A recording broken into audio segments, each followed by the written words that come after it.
사람이 이 두려움에 쌓이게 되면 금방 확인하고도 뒤돌아서면 다시 이 불안해지고 걱정이 많아지는 이런 그 모습들을 우리가 보고 또 경험하게 되기도 하는 것이죠. 이런 것들이 지속되면 이제 하나님을 부르면서도 불안해하게 되고, 또 그 원인이 그러면 어디에서 왔는가를 보면 대부분 하나님에 대한 온전한 신뢰가 깨어졌거나 또 하나님의 뜻을 따라서 순종하지 않을 때 오는 영향력인 것을 우리가 볼 수 있게 되는 것이죠. 다시 말하면 이것이 시간이 지나면서 나와 하나님과의 관계가 깨어졌을 때 그 틈을 타고 어둠이 들어와서 우리의 마음을 흔들어 놓기 때문에 그런 것입니다. 하나님에 대한 이 온전한 신뢰가 깨어진다는 것은 우리의 믿음이 지금 흔들리고 있다라는 것을 우리가 감지할 수 있어야 되는 것이죠.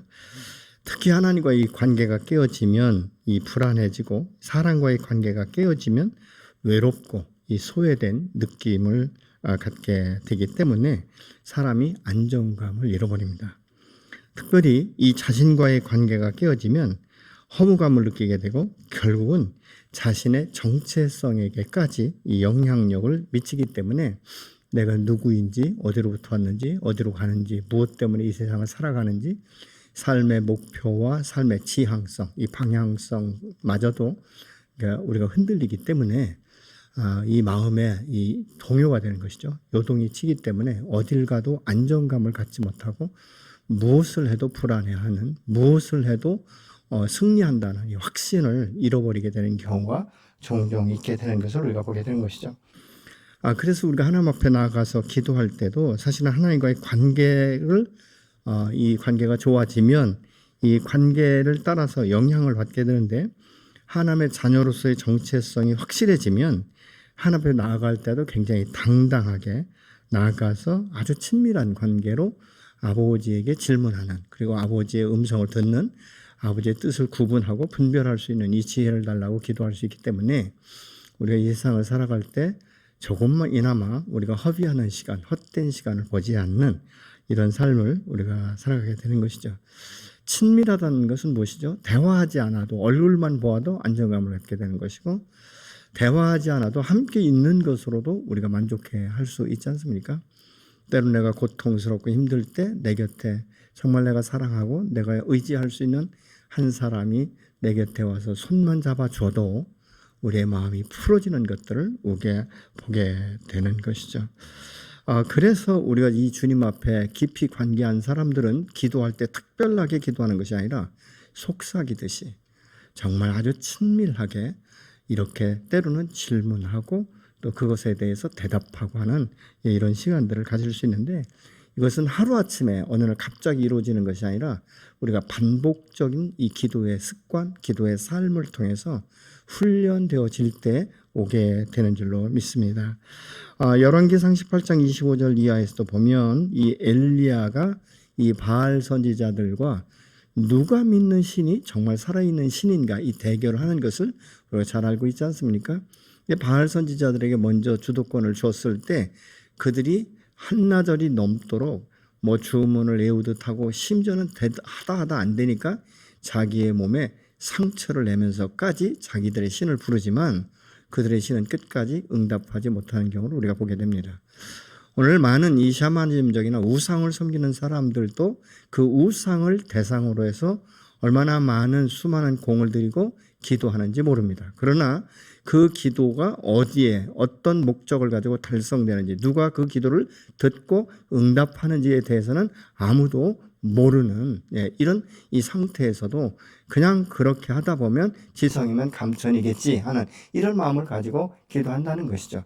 그러나 여러분, 믿음의 사람은 살아계신 하나님, 전능하신 하나님, 나를 나되게 하시고 나를 죄에서 구원하시고 잃어버렸던, 깨어졌던 하나님의 형상을 회복시키신 하나님께서 우리를 구하실 때에는 그냥 막연하게 이 세상 나그네 길을 살아가라고 한 것이 아니라 하나님의 형상이 회복되면서부터 아버지께서 주신 지혜와 명철을 가지고 우리가 이 세상을 어떻게 살아가야 될 것인지, 나의 사명이 무엇인지, 그리고 나를 이 땅 가운데 보내신 아버지의 뜻과 목적이 무엇인지를 우리는 볼 수 있어야 되는데, 많은 사람들이 예수 안에서 거듭나면서도 환경에 묶임을 당하고 자기의 출신의 어떤 배경이라든가 가문을 가지고 이 정체성을 왈가왈부하기 때문에 하나님의 자녀의 신분임에도 불구하고 흔들리는 이런 모습들을 보게 되는 것이죠.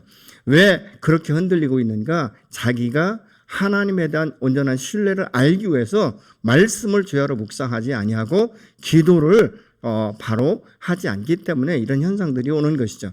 그래서 많은 사람들이 신앙의 경륜이 문제가 아닌 것이나 그의 주께서도 너희가 먼저 된 자가 나중되고 나중된 자가 먼저 된다라고 말씀하셨던 이유가 무엇입니까?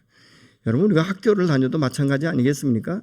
학교를 오랫동안 다닌다고 해서 그 사람이 지식이 팽배한 것이 아니라 학교를 다닐 때 정말 도서관에 간다든가 아니면 이 많은 것들을 책이라든가 연구라든가 이런 것들을 집중해서 할 때 그 분야에 있어서는 아주 탁월하게 드러날 수 있는 이런 그 부분들을 우리가 볼 수 있지 않습니까? 그러니까 이 엘리야가 바알 선지자들에게 이야기하지 않습니까? 조롱하듯이 너희 신 마실까 보다, 너희 신은 주무시는가 보다, 이렇게 이야기를 합니다. 그리고 하나님 앞에 이 엘리야가 기도할 때는 도랑을 더 깊이 파고 그리고 집중해서 하나님 앞에 기도할 때 그 오랜 시간이 아니라 짧은 시간에도 하나님께서 응답하셔서 정말 불의 혀같이 그 모든 이 도랑에 있던 물들을 핥은 것처럼 그렇게 되었다라고 성경은 말씀을 하고 있는 것이죠.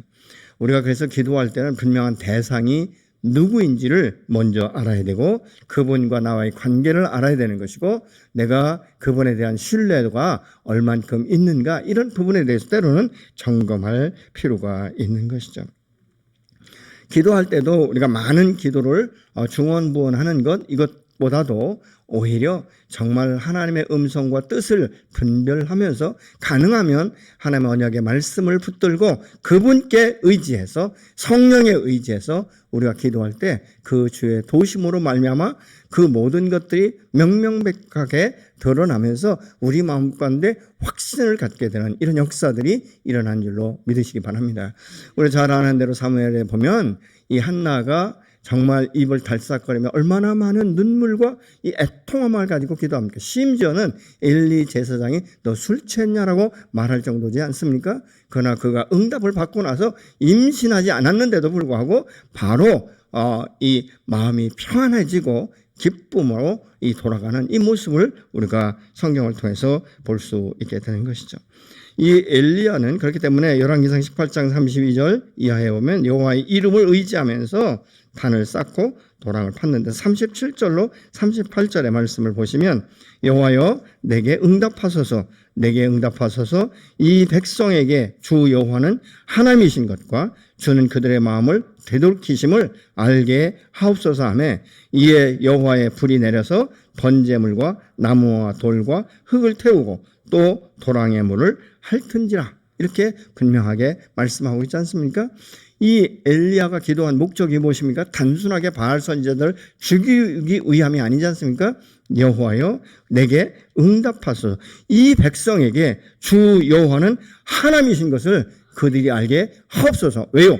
우상이 만연한 이 시대에 사신 하나님도 하나의 어떤 우상의 일부인 것처럼 어떤 그렇게 생각하는 저들에게 당신은 살아계시며 전능하신 하나님이시며 창조주이신 것을 드러내기를 원합니다. 여러분 이 기도의 목적이 무엇입니까? 엘리야 자기의 이름과 명성을 높이기 위함이 아니지 않습니까? 사신 여호와 전능하신 여호와 이스라엘을 지키시는 이 여호와 이 이름이 높이 나타나기를 원하는 것 아니겠습니까? 여러분 믿음의 사람의 기도는 그렇기 때문에 그 기도의 자리에 나아갈 때는 하나님의 살아계심과 또 자기를 찾는 자들에게 상 주시는 이심을 분명히 믿고 나아가야 될 줄로 믿습니다. 어떤 분들은 기도하기 전에 이것저것 다 해보다 안 되면 기도나 해볼까? 이렇게 생각하는데 아닌 것이죠. 기도가 우선순위에 먼저이고 그 기도를 통해서 하나님의 지혜를 주시면 다음 단계로 넘어가서 무엇을 하든지 함께 할 때 놀라운 역사가 일어나게 되는 줄로 믿습니다. 믿음의 사람의 기도는 그렇기 때문에 중언부언이 아니에요. 정확하게 전곡을 찌르는 기도가 돼야 될 줄로 믿습니다. 하나님이 살아계심을 믿는 것은 지식이 아니에요. 그것은 믿음과 신뢰이기 때문에 전적인 위탁과 함께 행동으로 옮겨지고 삶으로 나타나게 되는 줄로 믿으시기 바랍니다. 여러분, 우리가 하나님을 많이 아는 것, 이것도 중요하지만 그보다 더 중요한 것은 아는 지식에서 끝나는 것이 아니라 그것을 내 삶 가운데, 내 행동 가운데 어떻게 옮기는가 이것이 매우 중요한 줄로 믿습니다. 여호와를 신뢰하는 사람에게는요, 어떤 형태의 모습이나 어떤 말이 온다 해도 받아들일 수 있는 것인데, 우리가 기도할 때 응답은 예스만 있는 것이 아니라는 것이죠. 때로는 노도 있는 것이고 때로는 기다리라고 말씀하실 때도 있는데, 대부분의 사람들이 기도하면 반드시 응답 받아야 되는 것처럼 그렇게 생각한단 말입니다.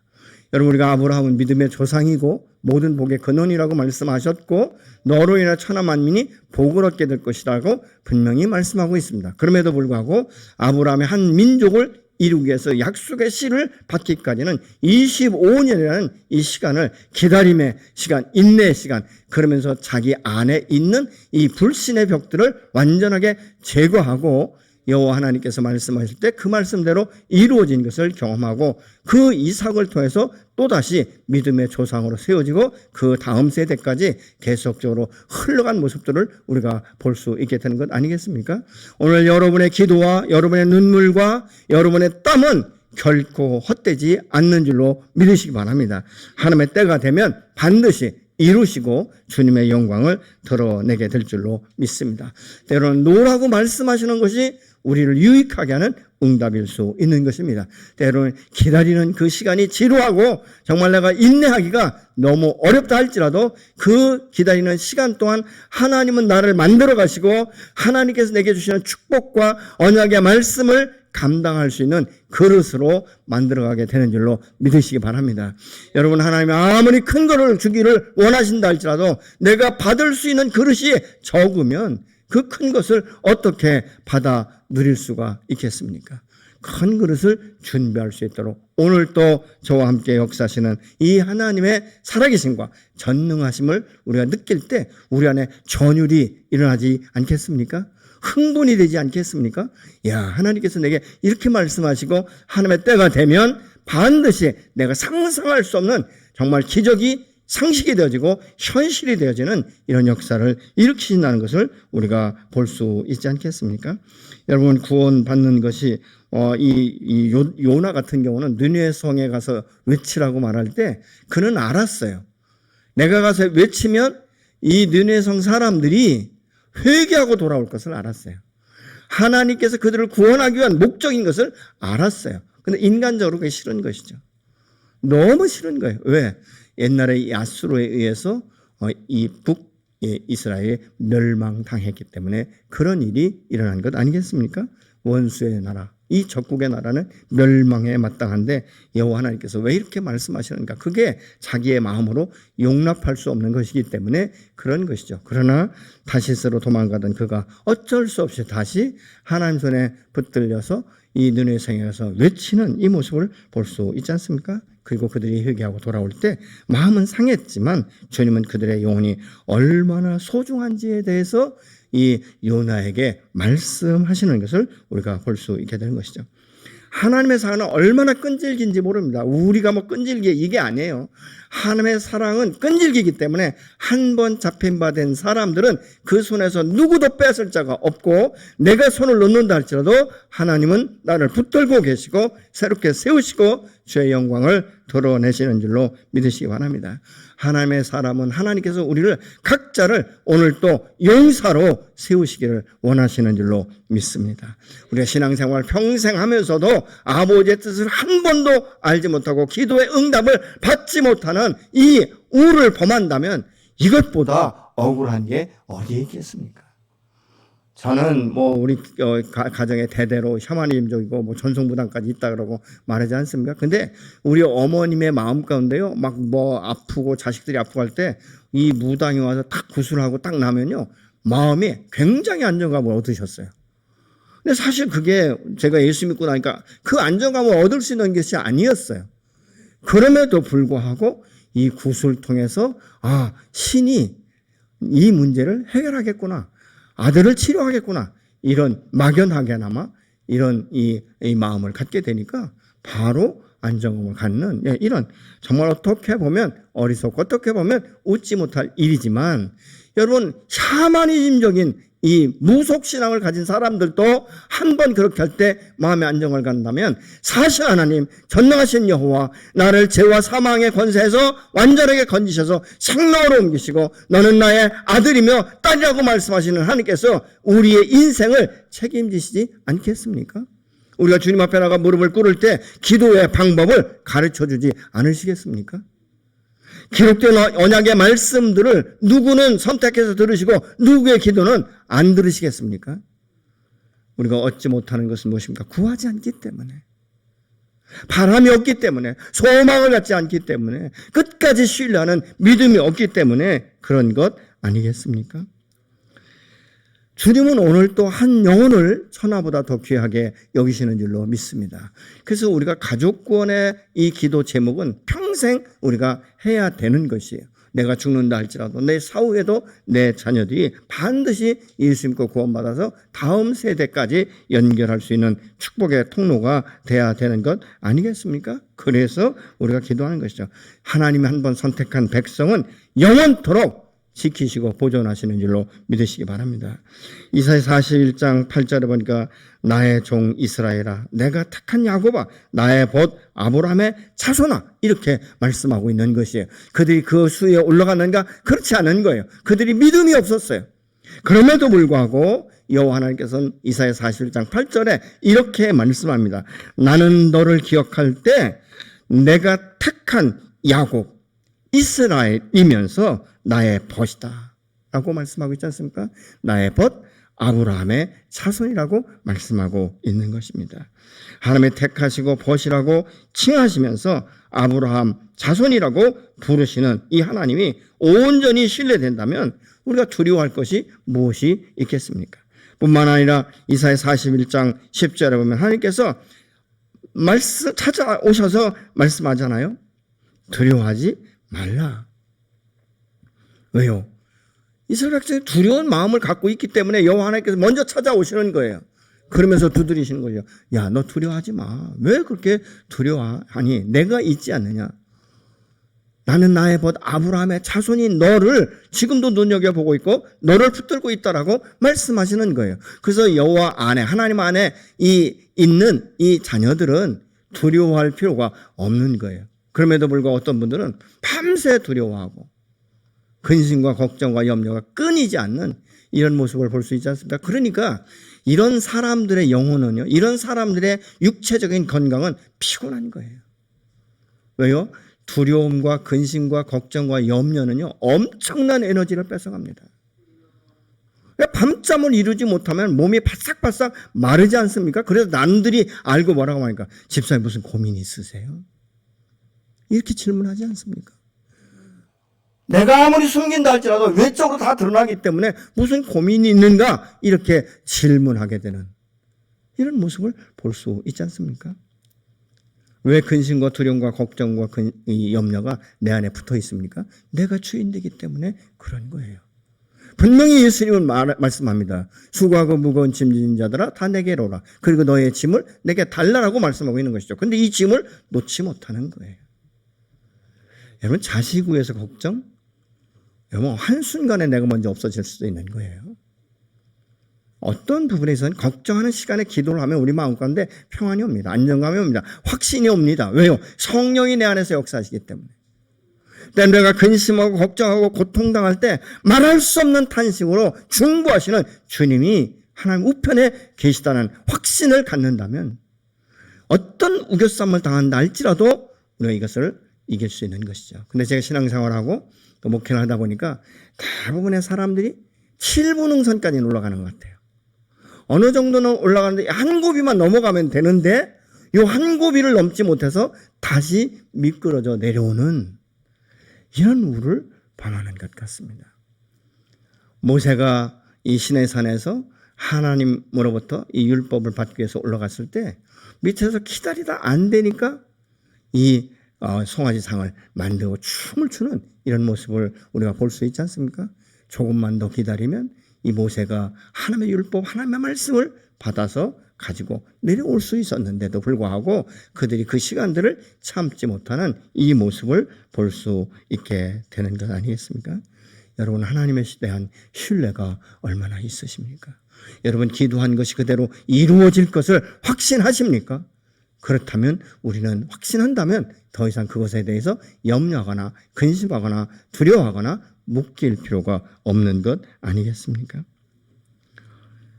믿음 안에 사는 사람들이 하나님만 바라고 믿음으로 나아갈 때는 반드시 승리케 되는 줄로 믿으시기 바랍니다. 그리고 이미 주께서 승리하셨기 때문에 우리는 그 승리를 다시 확인하는 이런 과정에 불과한 것들이 많지 않습니까? 11절로 12절에 보니까 노하던 자들이 수치와 욕을 당하게 되고 다투던 자들이 아무것도 아닌 것 같이 멸망될 것이며 내가 찾아도 대적하던 자들을 만나지 못할 것이며 너를 치는 자들은 아무것도 아닌 것 같고 험한 것 같이 될 것이다라고 여호와께서 말씀하시는 거예요. 내가 손대지 않아도 여호와께서 이미 이렇게 처리하겠다라고 말씀하고 있지 않습니까? 누가 이 일을 할 수 있습니까? 하나님만이 하실 수 있는 것이죠. 하나님께서 도우시기 때문에 하나님께서 연약한 이스라엘 백성들을 새롭게 세우실 것에 대해서 말씀하고 그 기도에 대해 응답하고 계신 것이에요. 어떻게 새롭게 변화시킨다고요? 이가 날카로운 새 타작기계로 삼으시겠다라고 말씀하고 있지 않습니까? 근데 그 전제가 무엇입니까?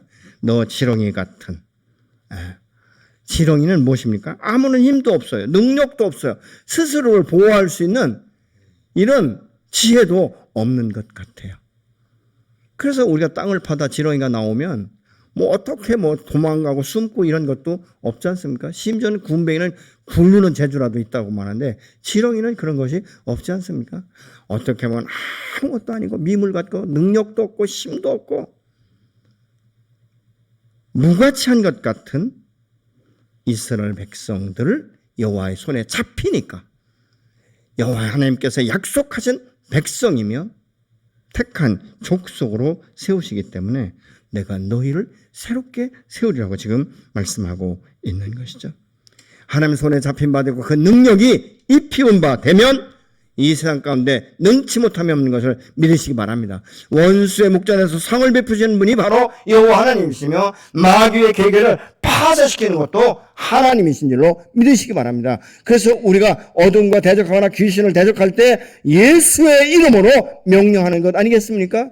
이 사도행전 3장에 이 베드로와 요한이 이 앉아서 구걸한 그에게 내가 원하는 은과 금은 내게 없지만 내게 있는 것을 내게 주노니 나사렛 예수의 이름으로 일어나 걸으라고 명령하는 순간에 그의 발과 발목에 힘이 생겼다라고 말씀하고 있지 않습니까?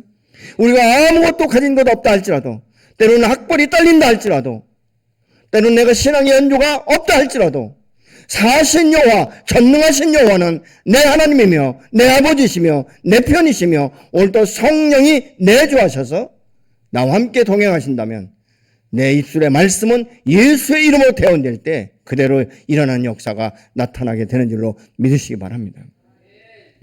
어둠은 우리가 겉으로 볼 때 굉장히 힘있고 능력 있고 권력 있는 것 같지만 예수의 이름의 권세 앞에는 아무것도 아닌 아주 무기력하고 무능력한 존재가 될 수밖에 없다는 사실을 기억하시기 바랍니다. 하나님의 사람의 시선은 그렇기 때문에 세상의 권력이나 힘이 아니라 그 속에서 역사하시고 그것을 주관하시는 하나님의 손길을 볼 수 있어야 되는 것입니다. 믿음의 사람은 영적인 눈으로 세상을 바라보며 그 안에서 운행하시는 여호와를 바라볼 수 있어야 될 줄로 믿습니다. 다윗이 골리앗 앞에 나갈 때 여러분 인간적으로 생각해 보면 나갈 수가 없어요. 어떻게 보면 이스라엘 군사 중에 이 사울 왕만 하더라도 다윗이 볼 때 귀골이 장대한 사람에 불과했을 거예요. 그러니까 사울의 옷을 입을 때 다윗이 도저히 옷이 맞지 않아서 갑옷이 맞지 않으니까 질질 끌리니까 이건 내 체질이 아니다라고 벗어놓을 정도 아니겠습니까? 그런 사울 왕도 골리앗 앞에 나갈 수 없었고 아주 외모로 아름다웠던 이 다윗의 형들조차도 그곳에 나갈 수가 없었습니다. 그럼에도 불구하고 어린 다윗이 다른 것 아무것도 가지지 않고 물맷돌을 가지고 나가서 물맷돌 하나에 골리앗의 이마 정중앙을 맞춤으로 해서 즉사하는 이 모습을 볼 수 있지 않습니까? 근데 이게 물맷돌을 가지고 나간 것이 하루 이틀에 된 것 아니지 않습니까? 그는 목동으로 양을 치면서 수많은 훈련, 반복적인 훈련을 했죠. 여러분, 오늘날 이 세계적으로 우리나라의 양궁은 세계적입니다. 근데 이 양궁의 이 국가대표가 되는 사람들의 이야기를 들어보면 국제대회가 문제가 아니라 이 우리나라에서 국가대표가 되는 그것이 가장 힘든다라고 말합니다. 그래서 어떤 선수는 하루에 1000발씩 활을 쏜다고 말하지 않습니까? 우리가 볼 때는 그 화살 시위 땡기고 하는 게 별거 아닌 것 같지만요. 그게 얼마나 힘이 드는지 아십니까? 활 시위를 뒤로 빼는 것. 이것이 한두 번이겠습니까? 얼마나 많이 아프겠어요? 얼마나 이 팔이 아프고 겨드랑이가 아프고 어깨가 얼마나 힘들겠습니까? 그러나 그럼에도 불구하고 쉬지 않고 반복적으로 좋은 날, 정말 바람이 잔잔한 날만 하는 것 아니지 않습니까? 때로는 바닷가에 가서 바람이 부는 그곳에서도 활 시위를 땡긴다는 것이죠. 바람의 방향을 읽고 그리고 관역을 정조준하고 어떻게 이 바람에는 어떻게 쏴야 될지를 반복적으로 연습한다라고 말하지 않습니까? 비가 오는 날도 마찬가지 아니겠습니까?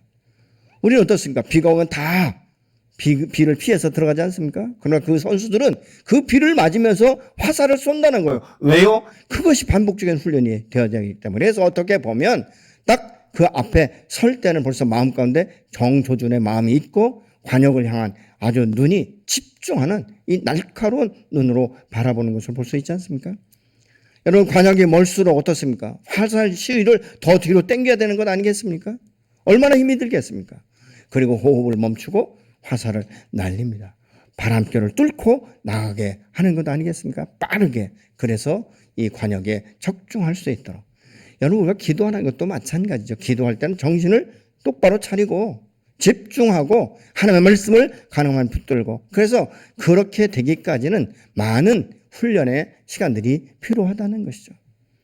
뭐 때로는 우리가 처음에는 기도하다가 잠들기도 하고, 기도하다가 기도할 제목이 없어서 바로 눈을 뜨기도 하고, 그러나 반복적으로 하나님의 말씀을 묵상하고 그 기도를 시작할 때 하루, 이틀, 3일, 한 달, 2달, 3달, 1년, 2년, 3년이 쌓이다 보면 그냥 정한 자리에 앉기만 하면 벌써 마음 가운데 안정감이 오면서 내 마음에 그 요동함이 없이 집중해서 여호와를 바라볼 수 있고 하나님의 음성을 들을 수 있고 하나님의 뜻을 구할 수 있고, 이것은 하루아침에 되는 것이 아니지 않습니까?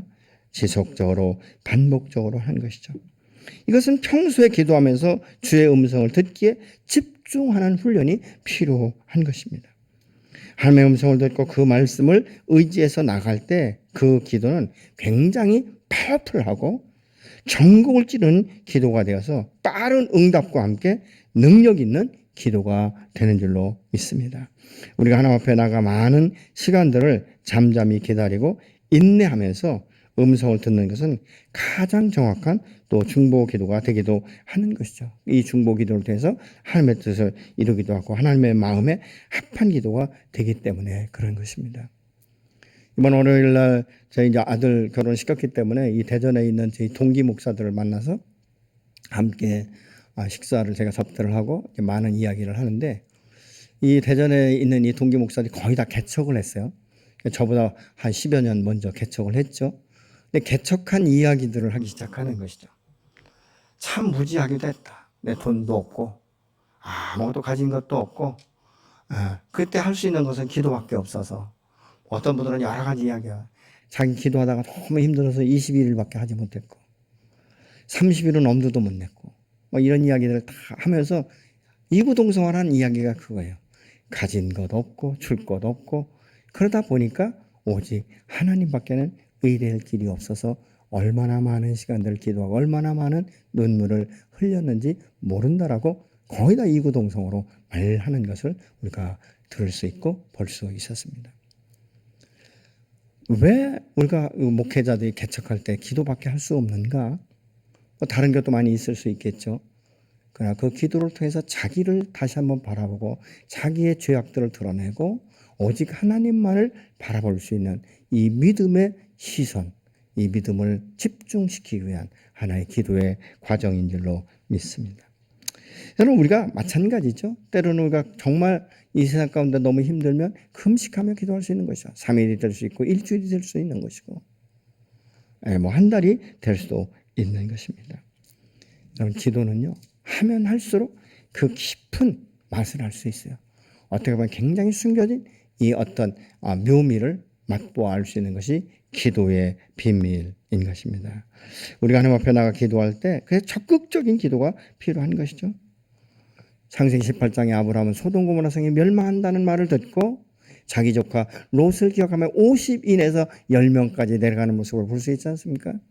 네, 소돔 고모라 성에 의인 10명을 있어서 멸망하는 그때에 하나님께서 아브라함의 기도를 기억하셔서 롯의 가족을 내보내는 모습을 우리가 성경을 통해서 볼 수 있게 되는 것이죠. 여러분, 엘리야는 이 가뭄의 때에 비 오기로 해서 기도할 때 얼마나 간절히 기도했는지 모릅니다. 그래서 우리가 이 열왕기상 17장에 보면 엘리야가 아방 앞에서 내 말이 떨어지기 전까지는 가뭄이 올 것이라고 말하고 여호와 하나님께서 그리 시냇가로 보내시니까 그리 시냇가에 가서 있지 않았습니까? 그때 까마귀들을 통해서 공급합니다. 그리고 어느 시간이 딱 지나니까 사르밧의 과부에게 찾아가라고 여호와께서 말씀하실 때 그에게 찾아가지 않습니까? 그러면서 이 열왕기상 18장에 보면 이 가뭄의 때 엘리야가 비 오기를 간절히 기도했는데 얼마나 간절히 기도했는지 자기의 머리를 무릎 사이에 7번씩 넣고 기도했고 그 사환이 손바닥만한 이 구름 한 점이 올라온다는 말을 들으면서 엘리야의 마음 가운데 어떤 감동이 아니라 큰 빗소리를 들었다라고 말합니다. 그리고 왕에 가서 마차를 이제 어거해서 먼저 올라가라고 말을 하면서 큰 비가 내리는 것을 경험합니다. 우리가 하나님 앞에 기도할 때 얼마나 간절함으로 기도하고 있는지, 얼마나 하나님을 사모하는 마음으로 기도하고 있는지 우리가 생각해 봐야 되지 않겠습니까? 우리의 기도는 내 힘과 내 능력과 내 지혜와 내 노력이 아니라 주께서 함께 하시고 도우심으로 말미암아 이루어지는 줄로 믿으시기 바랍니다. 저는 오늘 이 밤에 우리의 기도를 도우시는 이 하나님을 신뢰함으로 나가는 저와 여러분이 되기를 원합니다.